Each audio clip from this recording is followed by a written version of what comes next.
Good morning dear student. Gayatri group of institute की online classes में आप सभी का स्वागत है। अगर आपने इंस्टीट्यूट के यूट्यूब चैनल को अभी तक सब्सक्राइब नहीं किया है तो आज ही कॉलेज और स्कूल दोनों के यूट्यूब चैनल को सब्सक्राइब करें, वीडियो को पूरा देखें और लाइक और शेयर करें। आज हम डिस्कस कर रहे हैं क्लास 12 बायोलॉजी के लेसन नंबर 37 में एक टॉपिक है एनिमल क्लोनिंग के बारे में। ओके, तो कुछ बेसिक चीज़ें हम डिस्कस करेंगे और इस टॉपिक को हम 3 डिफरेंट लेक्चर में कंप्लीट करेंगे। तो आज एनिमल क्लोनिंग जो हमारा टॉपिक है उसका ये फर्स्ट पार्ट या फर्स्ट लेक्चर है। तो आज हम एक बेसिक आइडिया क्लोनिंग का उसके बारे में डिस्कशन करेंगे। तो कुछ चीज़ें हैं, कुछ हमने पढ़ी है, कुछ अभी डिस्कस करेंगे। तो सबसे पहला एक डिस्कशन हमारा ये है कि क्लोनिंग या क्लोन हम कहेंगे किसको। तो एक सीधी सी बात आती है कि जो संततियां हैं, अगर वो संततियां जेनेटिकली को हिंदी में कहें कि अगर संततियों का आनुवंशिक संगठन या जेनेटिक मेकअप अपने पेरेंट या जनक के जैसा है सेम, तो उसे हम क्लोन कहेंगे। तो क्या कहेंगे कि ऐसी संततियां जिनका आनुवंशिकीय संगठन अपने जनक के समान हो, क्लोन कहलाती है। और क्लोन बनाने की जो प्रोसेस है उसे हम क्लोनिंग के नाम से जानते हैं। यहां तक ठीक? तो चलो सिंपल सा एक एग्जांपल लेते हैं। हमारे 12th का फर्स्ट चैप्टर जो है बायोलॉजी का बॉटनी पार्ट में फर्स्ट यूनिट के अंदर फर्स्ट चैप्टर, तो उसमें प्लांट में एसेक्सुअल रिप्रोडक्शन के बारे में एक ब्रीफ सा डिस्कशन दिया हुआ है। मतलब पादपों में अलैंगिक जनन की बात की गई है, ठीक। और ऐसा उसने लिखा हुआ है कि जब पादपों में अलैंगिक जनन की क्रिया होती है और इस प्रकार जो पादप संततियां बनती हैं वे सभी आनुवंशिकीय संगठन में पेरेंट यानी जनक के समान होती हैं। तो ऐसा कहें कि पादपों में अलैंगिक जनन के द्वारा जो संततियां बनती हैं वे सभी क्लोन हैं, क्योंकि उनका जेनेटिक मेकअप आनुवंशिक संगठन जनक पादप के समान है। तो शुरुआत करते हैं अपन। तो एक सिंपल सी बात की पादप की, तो जब भी हम क्लोनिंग की बात करें तो सबसे पहले हमें डिस्कस करनी चाहिए एक कंसेप्ट जिसका नाम है टोटिपोटेंसी। हिंदी में आप याद कर लें, इसे हम पूर्ण शक्तता संकल्पना या टोटिपोटेंसी की कंसेप्ट कहते हैं। अब क्या है, थोड़ा सा डिस्कशन करें, क्योंकि जब हम क्लोनिंग पढ़ते हैं तो क्लोनिंग की शुरुआत इसी कंसेप्ट से होती है। तो एक वैज्ञानिक का नाम है हैबरलैंड, नाम याद रहेगा, 11th क्लास में भी हमने डिस्कस किया इसके बारे में। तो हैबरलैंड नामक वैज्ञानिक ने पहली बार ये कंसेप्ट प्रस्तुत की। और क्या कहती है ये कंसेप्ट बात कर रहे हैं प्लांट की। Each cell of a plant, यानी पादप की प्रत्येक कोशिका, ईच का मतलब है हर सेल, तो each cell of a plant is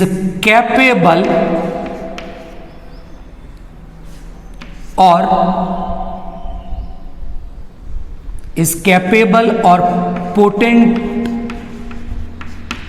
मतलब उसमें क्षमता है, कैपेसिटी है,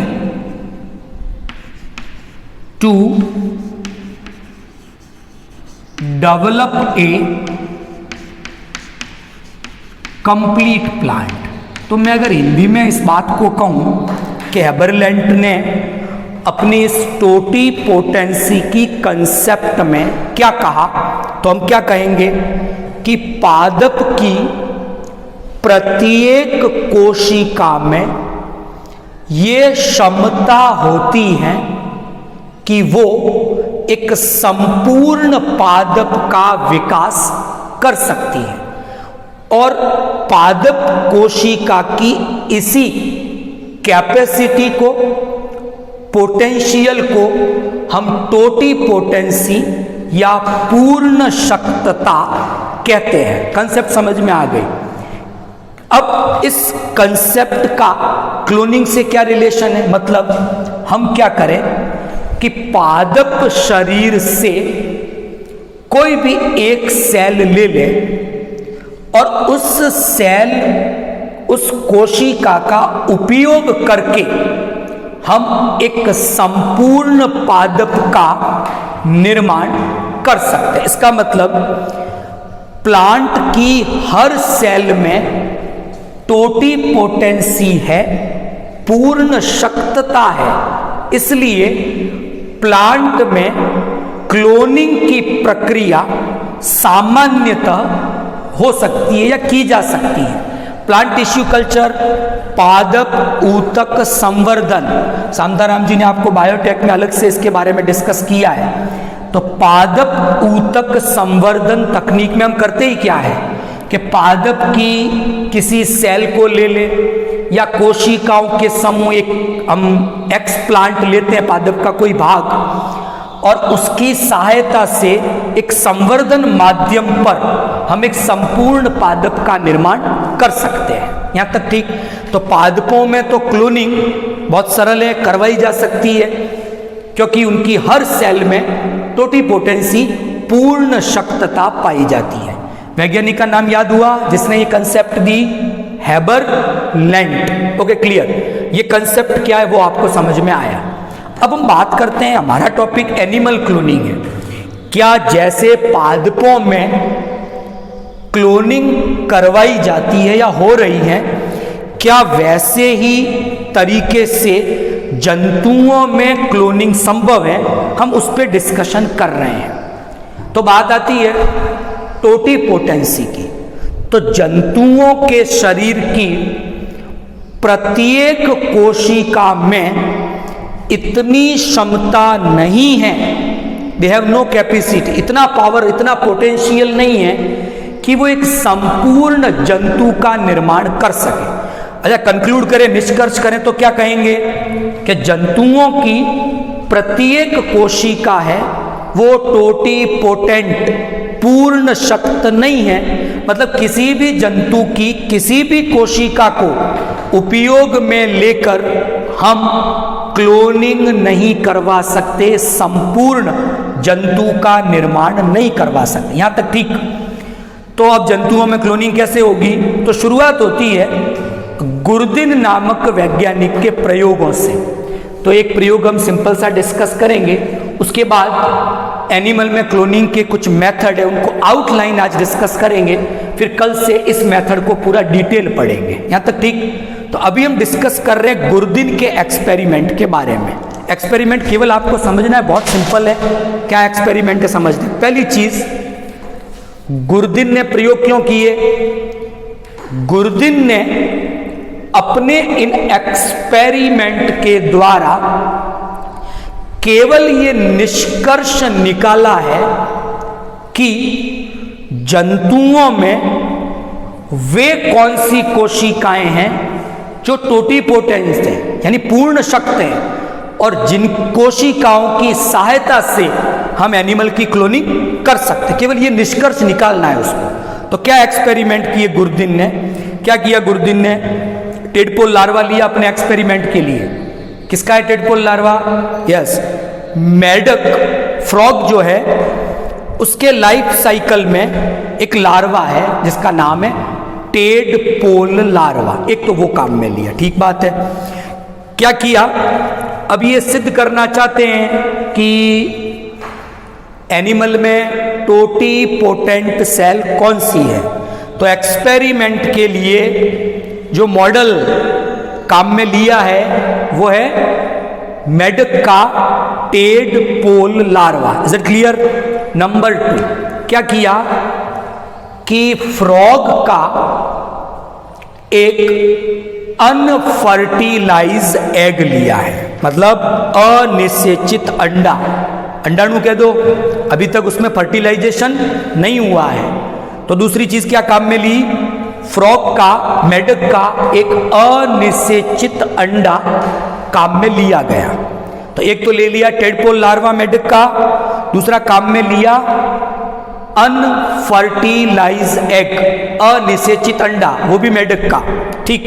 तीसरा क्या लिया कि जो मेढक है उसकी इंटेस्टाइन, आंत जो है, वहां एपिथेलियल सेल है, उपकला कोशिकाएं। 11th में आपने टिश्यू पढ़े हैं एनिमल, तो उपकला कोशिकाओं की प्रॉपर्टी आप जानते हैं। तो इंटेस्टाइन यानी आंत्र से उपकला कोशिका ली, यहां तक ठीक। क्या क्या लिया? मॉडल काम में आ गए आपको। एक, मेढक का टेडपोल लार्वा, नंबर 2 मेढक का एक अनिषेचित अंडा, और नंबर 3 मेढक की आंत्र की उपकला कोशिका, यहां तक ठीक। फिर क्या किया कि जो आंत्र की उपकला कोशिकाएं हैं इनसे न्यूक्लियस को बाहर निकाला, केंद्रक बाहर निकाला, ठीक। और दूसरा क्या किया कि जो अनिषेचित अंडा था, अनफर्टिलाइज एग था, उसके अगुणित केंद्रक को, हैप्लॉइड है क्योंकि वो तो अंडा है, अंडाणु है, गैमीट है, उसके अगुणित केंद्रक को नष्ट कर दिया। अब क्या किया कि जो बिना केंद्रक वाला अनिषेचित अंडा है उसमें जो आंत्र उपकला थी उसके केंद्रक को बाहर निकाला था हमने, उसके केंद्रक को इस अंडाणु में प्रवेशित करवाया, यहां तक ठीक। अब क्या किया, ये जो प्रोडक्ट मिला हमें क्या था? बिना केंद्रक वाला अनिषेचित अंडाणु, और उसमें हमने केंद्रक प्रवेशित करवा दिया आंत्र उपकला कोशिका का। और अब इसे क्या किया कि जो टेडपोल है उसके शरीर पर इम्प्लांट प्रत्यारोपित कर दिया। तो क्या देखा गुरदिन ने कि कुछ समय बाद टेडपोल लार्वा के शरीर पर एक और टेडपोल लार्वा का विकास होने लग गया। एक्सपेरिमेंट समझ में आया? निष्कर्ष क्या निकाला? अपने इस एक्सपेरिमेंट से गुरदिन ने ये निष्कर्ष निकाला कि जो मेढक है उसमें जो अनिषेचित अंडा है, अनफर्टिलाइज्ड एग है, वो टोटीपोटेंट है, उसमें पूर्ण शक्तता पाई जाती है, और इसलिए इस अनिषेचित अंडाणु का उपयोग किया जा सकता है एनिमल की क्लोनिंग के लिए। तो गुरदिन के ये एक्सपेरिमेंट ये प्रूव करते हैं कि एनिमल में भी क्लोनिंग की जा सकती है, लेकिन एनिमल की क्लोनिंग के लिए उसके शरीर की किसी भी कोशिका को काम में नहीं ले सकते, क्योंकि सभी कोशिकाएं टोटीपोटेंट नहीं हैं। तो क्या काम में लिया जा सकता है? गुरदिन ने अपने एक्सपेरिमेंट से ये निष्कर्ष निकाला कि काम में लिया जा सकता है किसको? अनिषेचित अंडे को या अंडाणु को। वो टोटीपोटेंट है, उसको उपयोग में ले तो एनिमल की क्लोनिंग संभव है। तो दो बातें डिस्कस की हमने। तो गुरदिन के प्रयोग से ये क्लियर हुआ कि एनिमल में भी क्लोनिंग की जा सकती है, लेकिन कुछ लिमिटेशन, कुछ सीमाएं हैं उसकी। ओके, अब हम डिस्कस करते हैं एनिमल में जब क्लोनिंग करेंगे तो उसके क्या मेथड्स हैं, क्या विधियां हैं उसके लिए, उस पे हमारा लेक्चर अब रहेगा आगे। ओके, नंबर फर्स्ट मैंने डिस्कस किया, इसको तो मैं डिटेल डिस्कस कर लूंगा आज, और फिर जो नेक्स्ट वाला पार्ट है उसको अपन कल डिटेल डिस्कस करेंगे इस वाले को। तो अभी बात कर रहे हैं ब्लास्टोमियर सेपरेशन की। चलो ठीक, बिल्कुल सिंपल है। तो पहले मैं ब्लास्टोमियर तक आऊं। ओके, बात करते हैं नंबर 1, स्पर्म मेल गैमीट है। ठीक, यहां से शुरू करते हैं अपन। ये रहा स्पर्म, शुक्राणु हिंदी में कहेंगे, वो नर युग्मक है। ओके, ओवम हिंदी में अंडाणु मादा युग्मक है। दोनों का हुआ फ्यूजन, संलयन, क्या कहते हो उसे, फर्टिलाइजेशन, निषेचन कहा जाएगा। अच्छा, निषेचन हो गया। अब पहली जो stage I, it is called number 1 zygote, युग्मनज कहा जाएगा। क्लियर? ठीक। कितनी कोशिकाएं हैं या जाइगोट के अंदर? सिंगल, एक ही कोशिका है, लेकिन है कैसी, द्विगुणित, डिप्लॉइड कोशिका है। यहां तक ठीक। अब जाइगोट जो बना आपका, उसमें क्या होगा, मैं इसको बीच में लिख देता हूं, उधर वाला पोर्शन आपको शो नहीं हो रहा होगा। ओके, तो क्या था कि निषेचन के बाद बन गया आपके जाइगोट।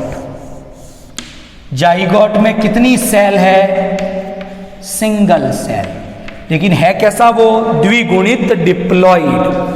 जाइगोट में लगातार विभाजन होते हैं, इन विभाजनों का नाम है क्लीवेज, हिंदी में कहेंगे विदलन। लगातार विभाजन हुए, एक अवस्था आएगी जिसका नाम है मोरूला, हिंदी में इसे कहते हैं तूतक अवस्था। बात ठीक? तो विदलन के द्वारा एक कोशिकीय युग्मनज बदल गया मल्टी सेल्यूलर स्ट्रक्चर में, जिसका नाम क्या है, मोरूला या तूतक। ऐसे विभाजनों को हमने नाम दिया है विदलन। एक प्रकार का समसूत्री विभाजन है। समसूत्री विभाजन में G1 और G2 ग्रोथ होती है, तो विदलन के समय ग्रोथ नहीं है, केवल विभाजन होते जा रहे हैं। तूतक बना। मोरूला की कोशिकाओं को हम नाम देते हैं ब्लास्टोमियर, हिंदी में नाम याद कर लें। मोरूला की कोशिकाओं को कोरक खंड, ब्लास्टोमियर नाम दिया गया है। यहां तक ठीक। अब बात करते हैं, आगे चलते हैं, और कि जब ये कोरक खंड कितने हैं, 16 की संख्या में, यहां तक ठीक, बात याद रखनी है। तो बात कर रहे हैं, मैं इसको हाईलाइट कर देता हूं, 16 सेल स्टेज की बात है। 16 कोशिकीय अवस्था आ गई, ये सब कोरक खंड है।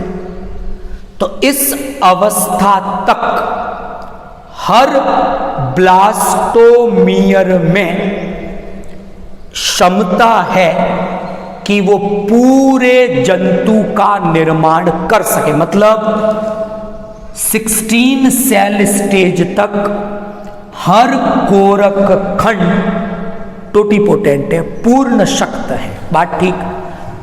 यहां तक ठीक। तो इस कोरक खंड का उपयोग करें तो हम क्लोनिंग कर सकते हैं, वही मैं डिस्कस कर रहा हूं। मुझे केवल इस ब्लास्टोमियर के बारे में आपको समझाना था, तो मैंने ये डिस्कशन यूज में ली है। चलो इस पर बात करते हैं, ब्लास्टोमियर सेपरेशन पे। क्या हुआ, एक स्पर्म था, एक जाइगोट था, ठीक, शुक्राणु अंडाणु।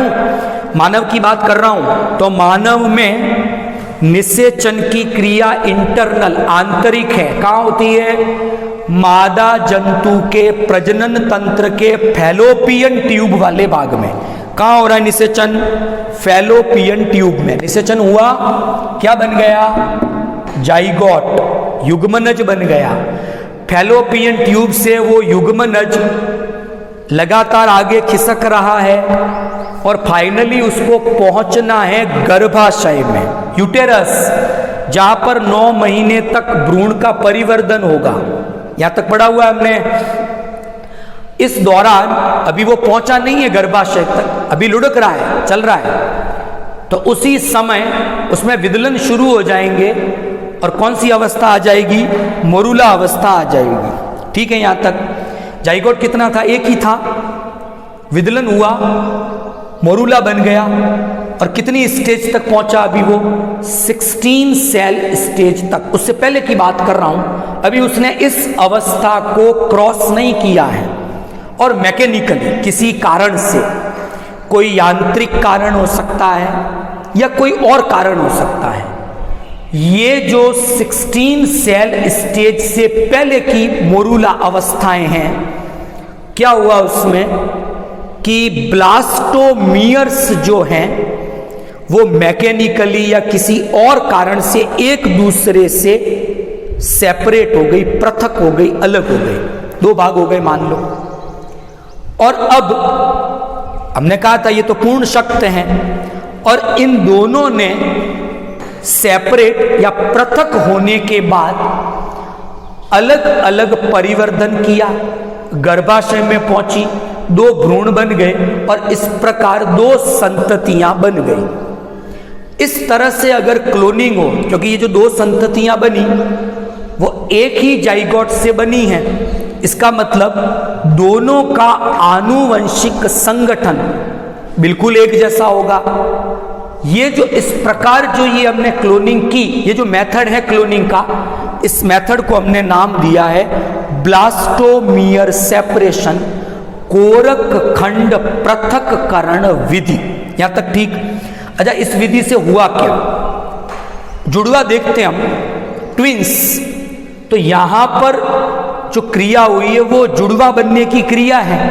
अच्छा, यहां एक ही जाइगोट से बने तो ये होमोजाइगस ट्विंस हैं, सम युग्मजी यमज। यमज का मतलब होता है ट्विन, जुड़वा, और एक ही जाइगोट से बने इसलिए इनका नाम है होमोजाइगस ट्विंस या सम युग्मजी यमज। यहां तक ठीक?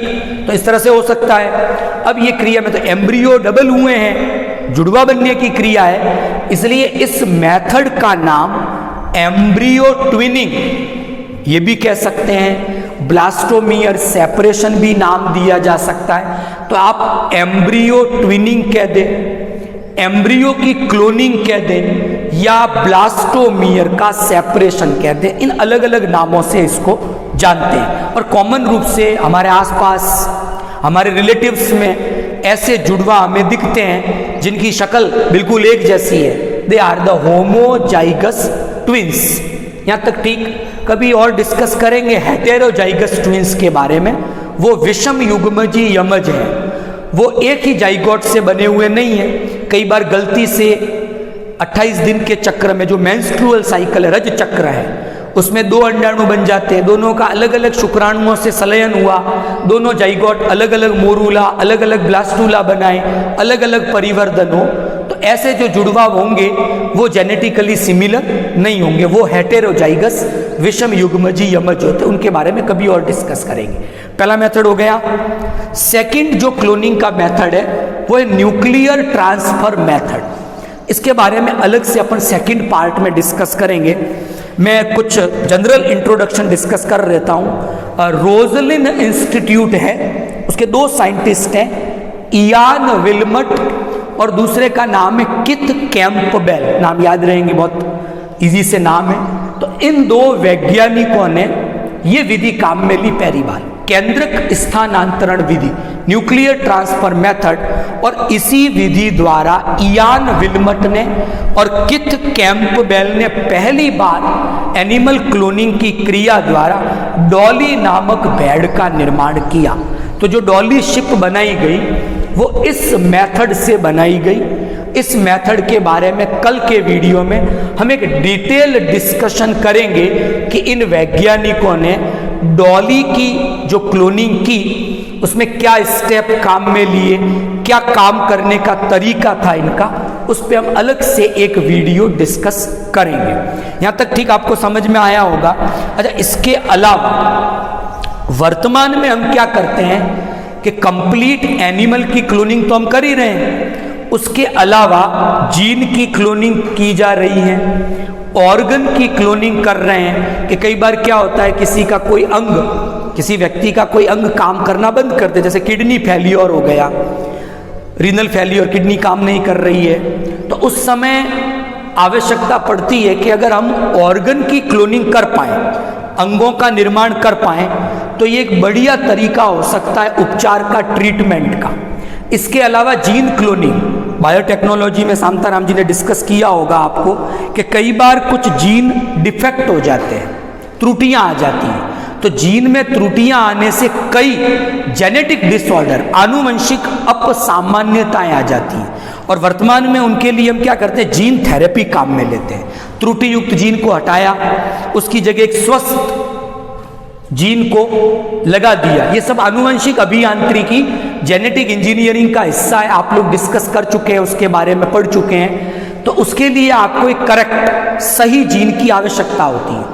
तो जीन क्लोनिंग के द्वारा हम एक सही जीन का निर्माण भी कर सकते हैं, तो उस पर भी हम एक थर्ड पार्ट है, उसमें जीन क्लोनिंग, उसके बारे में भी डिस्कस करेंगे। तो आज का वीडियो आपको समझ में आ गया होगा। Thank you all of you.